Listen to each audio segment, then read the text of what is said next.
Good evening, ladies and gentlemen. Thank you all for coming. I would like to break with the usual tradition of the father of the groom making the speech, as I feel it is the mother who knows her child the best. So firstly, I would like to thank my family and all our friends who have made the journey from far and near to be here with us to celebrate the wedding of our son Hiran to Evelyn. People have come here from England, Canada, and all over the place. So thank you very much for making the journey. From the first moment I held Hiran in my hand, I felt an overwhelming love for him.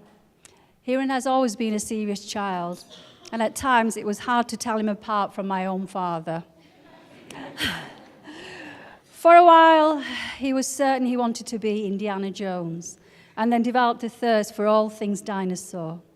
Then came the dream to be a McLaren racer, and the thirst to build his very own Lego racers. Done with, that followed numerous interests like origami, gardening, Nintendo, PlayStation, building computers, but no girls. Difficult, as all boys school, so a bit difficult to do that. University, plenty of Valentine's card, but still no girlfriend. Then came law school, and finally a girlfriend. We met Evelyn at his graduation, fell in love with her caring, gentle, calm attitude. You know what? She only met us for about 2 days, but she spent an afternoon with us, taking us around Michigan. Do you remember that, Evelyn? While Hiran was studying back at home for his bar. So that was the first time I met her. But both Bert and I are very happy that you, Evelyn, will be joining our family. So it comes to me to impart the wisdom of having a successful marriage. Okay? Have patience when times are hard and concentrate all your effort on resolving the problems together. You together will be the strength your children will turn to. You divided will be the weakness your children will resent. If you follow this dictum, then you will endure all that life throws at you. In closing, Bert and I would like to thank Waldo, Norma, Andrea, Valeria for their wonderful hospitality and for putting on this wonderful event shown to us during the last 3 weeks here, and also for getting not forgetting Marcia and John and the rest of the new family who have made us feel so much at home. And Evelyn, I know you put so much effort into this wonderful event, and thank you very much from the bottom of my heart. To Evelyn and Hiran, can we all raise a toast, toast? please. To Evelyn and Hiran. Long may your love endure for each other. Thank you, everybody, for being here tonight.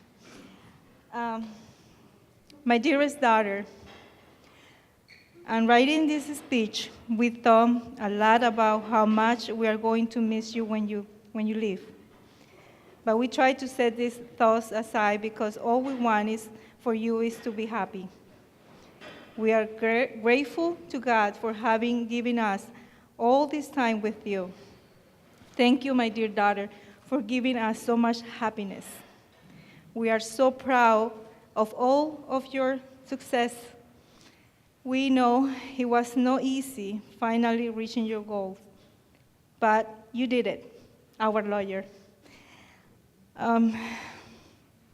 In writing this word, so many memories came to mind, like when you were angry and you had said that you were leaving home. Your daddy asked, well, where are you going to live? And you responded, Dad, I'm just going to live in the park. Even though you were only 6 years old at that time. I remember all the awards you won in school for being such a good student. I remember your 15th birthday, your college graduation. I remember the day we moved you into your college dorm. The whole way home, I could not control my tears. The funny thing is, you were only an hour away. But I felt like I left behind a piece of my heart. Then when I dropped you off at the university in Michigan, the same thing happened. I felt like I left you vulnerable. I couldn't pronounce that word. In a state so far from our own. I felt anxious leaving you this all alone. But ever since you were little, you were very independent, and that has helped you to reach all your goals. And after all, it was this destiny, it was there that you met your future husband. We are very thankful to God for having put such a good man in your path. Herein, take care of our daughter, respect her, and above all, love her very much. It is only with love that you can solve any problem. Remember that remember that we are giving you the most precious gift we have, our princess. Welcome to our family hearing. And as of today, we have 4 children. Thank you to all the parents, brothers, sisters, grandparents, aunts, uncles, cousins, and friends that have come to celebrate this important day. God bless you all, and may God bless this union forever. Thank you. You know me, Drew, Hiren's younger brother. When Hiren first asked me to be his best man, I thought he was joking. I was always the annoying little brother who would follow him around, tease him, and try and beat him up. So it was only last week when he kept on asking me if I'd written my speech that I actually believed him. The only instructions I got from Hiren were to make sure that any stories didn't embarrass him or make him look bad. So after a week of writing off every story I had, it was only last night that I remembered this story. I'm not sure if you'll remember this one, Hiren, but when we were younger, me and Hiren used to share a room with a bunk bed. And Hiren, being 6 years older than me, he used to want to watch the X-Files, but he knew it'd give me nightmares. So then, eventually I caught on to this, and I knew that he'd wait until he thought I was asleep, and then he'd turn on the TV. So I used to pretend I was asleep, I'd be really still and make sure that Hiren thought I was asleep, and then he'd turn on the TV, and then eventually, the next day, I'd wake up in the middle of the night, having a bit of a nightmare, and Hiren would comfort me and be like, "It's okay, the monsters aren't real, and even if they were, he would beat them up for me anyway." To sum up, Hiren is quite hard, but he's the best brother I could really hope for. I'm not going to choke up. Evelyn, Evelyn's already made me choke up today, so I'm going to go back to my official duties. And on behalf of myself and the other groomsmen, I'd like to thank you and Hiren and Evelyn for letting us be a part of today. I know you've put a lot of effort into making sure today it ran smoothly and everyone had a good time. I'd like to thank Evelyn's parents, because without you, this wouldn't happen, and you've been very welcoming to me and my family over the past few weeks. I'd like to thank the bridesmaids who are looking lovely today. I think you did a wonderful job, and you're only outshone by the beautiful bride herself. And Evelyn, it's a pleasure to welcome you to the family. You've made Hiren the happiest I've ever seen him. And anyone who can put up with Hiren for as long as you can gets my blessing. So Hiren, today, you're the luckiest man. You leave today with a beautiful, smart, caring, and loving wife. So if everyone could just raise their glasses, I'd like to make a quick toast. To a lifetime of happiness, Hiren and Evelyn, I wish you the best. So I'd like to help you all understand the journey of how Hiren ended up sitting here this afternoon in Southern California, married to Evelyn. So we start off our journey in Northern England, in the provincial city of Manchester, best known for its football, well, soccer to you guys, and having an average of 267 rainy days each year. After 6 years of boys' school and some solid qualifications under Hiren's belt, Hiren was on a mission to find a wife. Searching through the University of Oxford league tables, he discovered that biology had both the lowest application ratio and the highest female-to-male ratio. The decision was made very easily, and in September 2003, he arrived at Oxford. I instead chose engineering and found Hiran had a room in the neighboring staircase. Unfortunately, biology didn't work as expected. When invited by a student to come and see her great tits, in a rural retreat, it was not what he was thinking. Hiran doesn't like birdsong. So he went on to consider other strategies. We all know, especially in America, if you're captain of the sports team, you get all the girls. So Hiran captained the croquet team.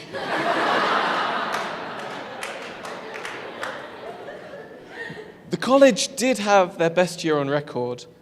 It was just the only year they'd ever played. So we got to the next stage. The strategy had to evolve further. St. Catherine's College, Oxford was filled with a large number of American exchange students looking to soak up the curiosities of Britain. As Hiran met and befriended each round of American, he realized his future lay in America. He set to watching American TV so he could understand the cultural nuances and prepare for his new life. On a diet of the OC box sets and back-to-back episodes of The West Wing, Hiran developed a somewhat inaccurate picture of American life. But he decided that he wanted to be an American lawyer. So, he studied furiously for the LSAT, was accepted into the University of Michigan. In May 2009, he found himself deep in the Midwest, in winter, under 3 feet of snow, with no car and no driving license. It wasn't how it looked in the OC. So Hiran went back to his old ways. He joined WILSA, the Women's Law Society. JILSA, the Jewish Law Society. APULSA, the Asian Pacific Law Society. He even joined ARSA, the Animal Rights Law Society. He was busy. But then he had a stroke of genius. He joined YASA, the Latin Law Student Association. Those who know Hiran well know that he doesn't originate from Latin America, doesn't speak a word of Spanish or Portuguese. But this wise decision allowed him to meet Evelyn. And as a result, we find ourselves here today. So I'd like to invite you all to join me in toasting the new couple, to Hiran and Evelyn. Hi, everybody. For those of you who don't know, I am the middle of the Cedeno sisters. And so I'd just like to, first and foremost, thank everybody for being here today to celebrate this wonderful event with our newly expanded family. And we're just overjoyed to share this experience with you, so thank you again. So it goes without saying that we love Evelyn. And any opportunity that we have to celebrate and basically brag about her, we take full advantage. So I'd like to go ahead and take a moment to do that. Evelyn has been the epitome of a big sister to Val and I. She is always kind, generous, supportive, no matter how annoying and obnoxious we were. And I have no doubt that we were extremely obnoxious and unbelievably annoying. But you were always there to talk with us, offer us advice, help us with our homework. You were crucial in hosting our infamous sleepovers, / say what karaoke competitions, / Mario Kart battle to the death, / donut breakfast feasts provided by Dad. Also crucial in persuading Mom and Dad to let us do anything, basically, leave the house, which was always appreciated. Although nothing could be done about the no man left behind rule, so the Cedeno sisters always traveled in packs. We always traveled together, often with our trusty sidekick, Ashley. Yes. And often cruising the mall, window shopping. It was a very exciting day when we scrounged enough money together to buy a Forever 21 t-shirt, a very coveted item in the Cedeno sister household. But aside from our little adventures, you're always there cheering us on, encouraging us, pushing us to reach our goals. Most importantly, you showed us the importance of education, hard work, determination. I was always just in awe of how smart my older sister was. I hoped to be at the top of my class like she was. I dreamed of going to college just as she had. And when she got into law school, I knew that I could reach my goal of going to medical school.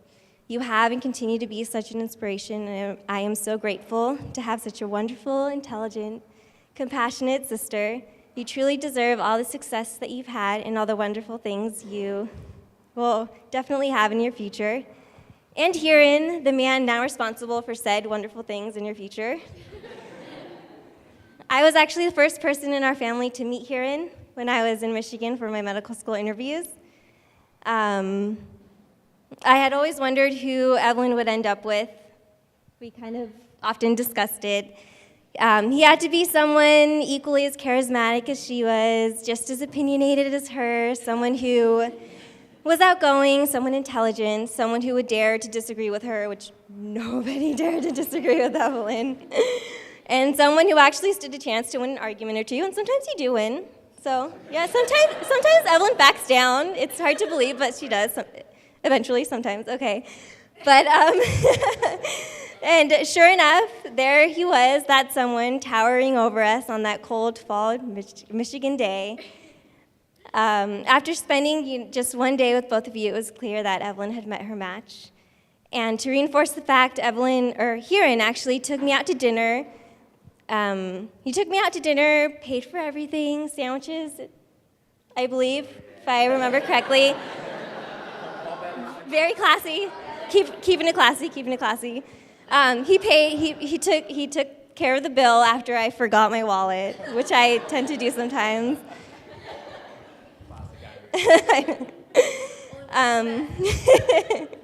And of his own free will, and without my suggesting it, he brought a milkshake for Evelyn while she was studying at the library, which in my book is true love. So, good play. I am so proud of the both of you. You've worked so hard and have accomplished so much already. Highly educated graduates from a top law school who can together practice law in a whopping 3 states. 3 different states. Good planning, by the way. Very smart. You've worked so hard for your careers. You deserve all the success in your future and the happiness and adorable children. Yeah. Very cute, I imagine. So I love you both, and congratulations again. So I'd like to go ahead and toast one more time, just last time, for Evelyn and Hiren.